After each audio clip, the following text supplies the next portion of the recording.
ക്രിസ്മസിന് വേണ്ടിയിട്ട് ഒരു ബഡ്ജറ്റ് ഫ്രണ്ട്ലി ഷോപ്പിംഗ് നടത്താൻ വേണ്ടിയിട്ട് ഇറങ്ങിയതായിരുന്നു കേട്ടോ. ഞങ്ങൾ 3 പേരും. അതിന് നമ്മൾ പോകുന്നത് കുന്നംകുളത്തേക്കാണ്. ഫസ്റ്റ് നമ്മൾ കൽപ്പക വെഡ്ഡിങ്സിൽ കയറി. ആകെ നല്ല തിരക്കുണ്ടായിരുന്നു. അപ്പോൾ നമ്മൾ വിചാരിച്ച സാധനം നമുക്ക് കിട്ടിയില്ല. ചിലപ്പോൾ സ്റ്റോക്കൊക്കെ കഴിഞ്ഞതാവും. പിന്നെ നമ്മൾ നേരെ അവിടെ നിന്ന് കേരളയിലേക്ക് പോയി. അവിടുന്ന് ക്രിസ്മസിന് ഡ്രസ്സ് കിട്ടിയില്ല, അപ്പോൾ വേറെ എടുത്തു. പിന്നെ ചായ കുടിക്കാൻ പോയി. 2 മണിയൊക്കെയായി. ഫുഡൊന്നും കഴിച്ചിട്ടുണ്ടായിരുന്നില്ല. പഴയ സ്റ്റാൻഡിലായിരുന്നു. കുന്നംകുളത്തെ പഴയ സ്റ്റാൻഡിൽ എല്ലാവർക്കും അറിയാവുന്ന ഒരു സ്പോട്ട് തന്നെ, ആ തിരിവ് ഭാഗത്തുള്ള പേരൊന്നും അറിയില്ല കടയുടെ. ഏതാ പഴയ സ്റ്റാൻഡിലാണ്. പിന്നെ നമ്മൾ അവിടുന്ന് ആ സൈഡിലുള്ള എല്ലാ കടയിലും ഓൾമോസ്റ്റ് എല്ലാ കടയും കംപ്ലീറ്റ് ചെയ്തു. ഒരു പാൻറ്റിന് വേണ്ടിയിട്ട് സൈസ് മാച്ചാവില്ല, സൈസ് മാച്ചായ കളർ മാച്ചാവില്ല. എന്നിട്ട് ഞങ്ങൾ വീണ്ടും നടന്നിട്ട് അവിടെ ആ സൈഡിൽ കാണുന്ന എല്ലാ കടയിലും കയറി നോക്കി. ഒരു 5-10 കട ഇപ്പോൾ തന്നെ കംപ്ലീറ്റ് ആയിട്ടുണ്ടാവും. പിന്നെ നമ്മൾ നേരെ പോയത് അരി മാർക്കറ്റ്, നമ്മുടെ കുന്നംകുളത്തുകാരുടെ സ്വന്തം അരി മാർക്കറ്റ്. അവിടെ പോയി ഓൾമോസ്റ്റ് എല്ലാ സാധനങ്ങളും നമുക്ക് കിട്ടും. ഇപ്പോൾ അത് ഓരോ സീസൺ ആകുമ്പോൾ, ഇപ്പോൾ ക്രിസ്മസിൻ്റെ കാരണം ക്രിസ്മസിൻ്റെ എല്ലാ ഐറ്റംസും അവിടെ ഉണ്ടാവും. പിന്നെ ഓരോ സീസണലായിട്ടുള്ള എല്ലാതും അവിടെ അവൈലബിൾ ആണ്.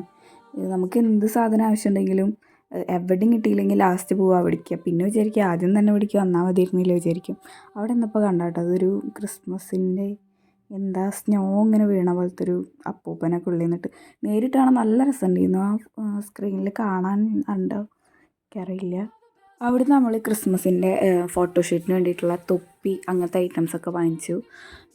പിന്നെ അവിടെ നിന്ന് തിരിയാൻ പറ്റുന്നുണ്ടായിരുന്നില്ല, വീഡിയോ എടുക്കാനൊന്നും പറ്റുന്നുണ്ടായിരുന്നില്ല. അങ്ങോട്ട് തട്ടുക ആകെ തിരക്കായിരുന്നു. അപ്പോൾ അത് കാരണം തിരക്കില്ലാത്ത ഭാഗത്ത് നിന്ന് കുറച്ച് വീഡിയോ ഒക്കെ കിട്ടി. അതാണ് ഇപ്പോൾ ഈ കാണുന്നതൊക്കെ. പിന്നെ ഞങ്ങൾ അവിടുന്ന് കുറച്ചങ്ങോട്ട് മാറി നിന്നു. എന്നിട്ടാണ് വീഡിയോ എടുത്തിട്ട് പോവുകയാണ്. നേരത്തെ ചായ കുടിച്ചില്ല, കടയുടെ ഫ്രണ്ടിൽ കൂടെ 5-6 വട്ടമൊക്കെ പോകുന്നത്. അപ്പോൾ പിന്നെ നമ്മൾ നെല്ലിക്ക വാങ്ങിയിട്ടുണ്ടായിരുന്നു ഉപ്പിലിടാൻ വേണ്ടിയിട്ട്. അത് വാങ്ങിച്ചു. വീണ്ടും നടന്നു സ്റ്റാൻഡിലേക്ക് എത്തി.